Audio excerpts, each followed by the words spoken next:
Let's get salty!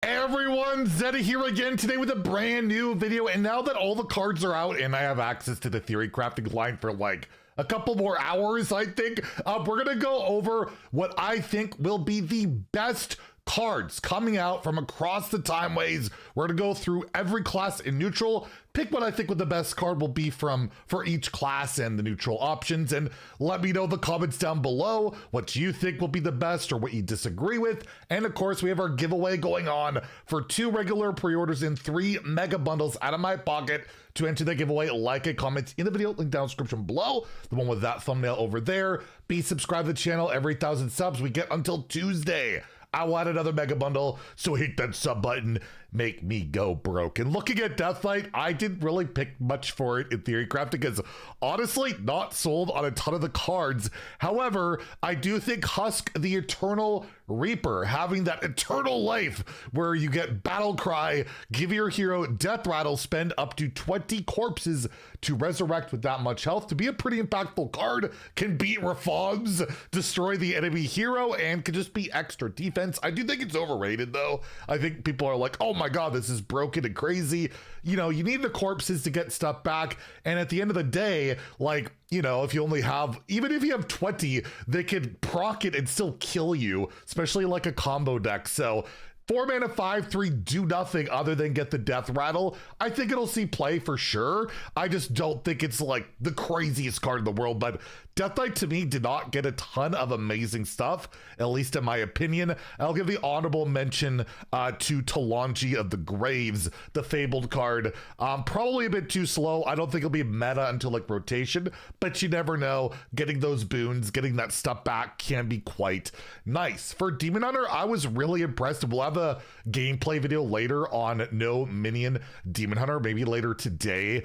It was really fun. I actually want to play Demon Hunter because of it. I'm gonna go with actually Solitude. This card might not look insane, but the amount of minions you can generate in Demon Hunter and getting -2 on all of them, or playing multiple Solitudes getting -4, can be insane, especially like Illidari, right? That is ridiculous. Plus the whole package where you attack buff can be pretty nuts. And yeah, Solitude to me felt really strong. Even getting like a couple minions discounted is so nice. Plus you get value out of it, that it's my pick. But Broxigar, I do think is a legit card to be running. Like, it's just a really solid card to get, and it's not that hard to get. Plus you could go in No Minion DH with it, so I will mention those cards. For Druid, they're looking scary. Druid's actually looking pretty nuts.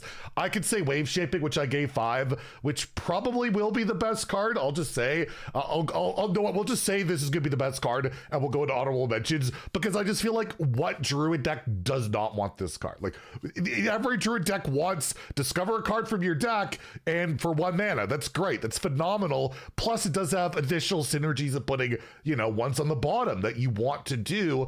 But yeah, to me it is Wave Shaping, but they're getting so much good stuff. In particular, Lady Ajara, just being able to copy a friendly minion. We know how good that is, that this card can be bonkers, plus the value you can get later in the game. And if you've used one of them, you could just like empower one, and there's not really a downside to Ajara, which is really solid. And yeah, Krona is insane. The amount of mana cheat you can get with this card, I don't know. You could say any of these cards will be the best for Druid. They all look ridiculous, and you know, Druid never gets enough love, right? So yeah, really strong stuff there. With Hunter, I just think this card's really freaking strong. Kaldori Fletcher, 1 mana, 1/3, your hero power costs 0. While your hand is 3 or less cards, you play that on 1, it's active, but it's not my pick for the top card. It's really good, but I will say, definitely look out for that card. But to me, Sylvanas, and plus, I don't know how much they're gonna charge for this diamond. Super diamond value, all 3 get a diamond.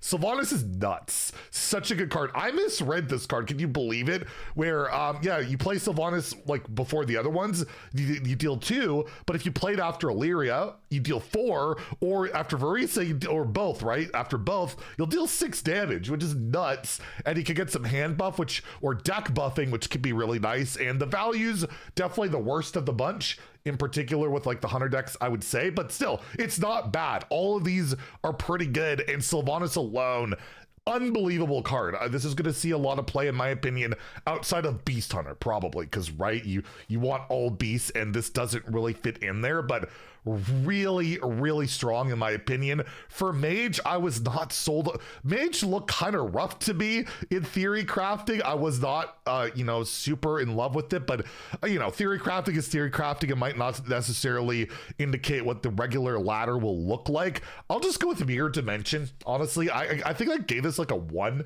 and now I'm like, after I face it, it's a really good stall tool. 1 mana, gain 8 health and taunt can be really good. I do think an Arcane Dragon Mage can work, and this is a big reason for it.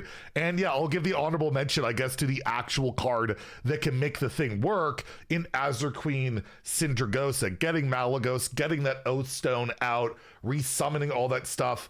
You can do a bunch of damage. You can do some good stuff with, especially, you got like buy one, get one freeze, and you can tutor that with like the elemental. That's something to look out for. And yeah, again, I don't think Mage got a very strong set, but there is stuff in here to possibly make a new archetype work.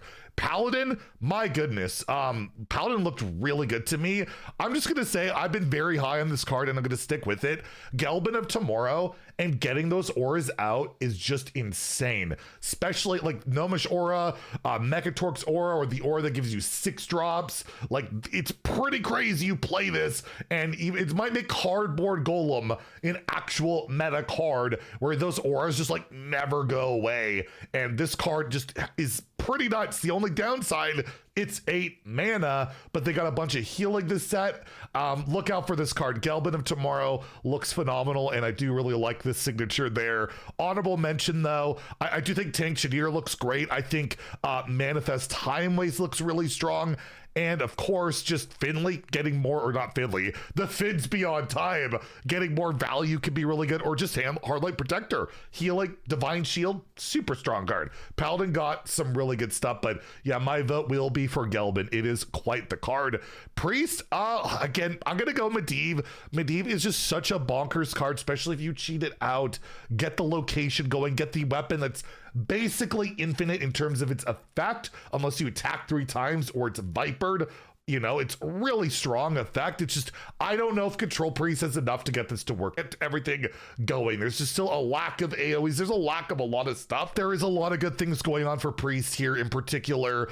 Intertwined Fate, really solid, getting that value. I do think the buffing package isn't that bad.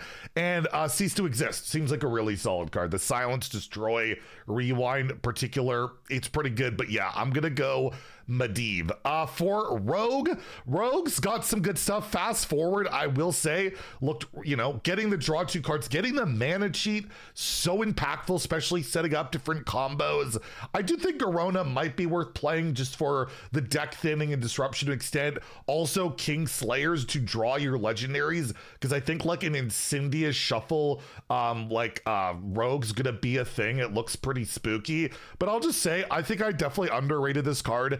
Deja Vu is just really good. 1 mana, get a card from your opponent's hand, it costs 1 less. They're playing good cards most of the time. Sometimes it might synergize with your own stuff, do some pretty absurd stuff, or maybe you steal something good in the late game, you never know. But overall, Deja Vu is just super cheap, flexible. I think this goes into most Rogue decks going forward, unless it's like strictly cycle. It's just a very nice card, so I'm gonna go with Deja Vu. Shaman, I mean, is there much point to really debate here? It's definitely Muradin, High King, getting that weapon out of your deck, getting this Avatar form is a great spell. This whole package is insane. Muradin himself basically being a 5-mana 6/6 Wind Fury Rush, draw a card. This card is so bonkers. It can go into basically any Shaman deck and you're happy. And I do think Nature Shaman's got validity. Like Farseer Woe, way better than I originally thought, I think, from just testing it a little bit, I think is really good. But overall, yeah, Static Shock is bonkers.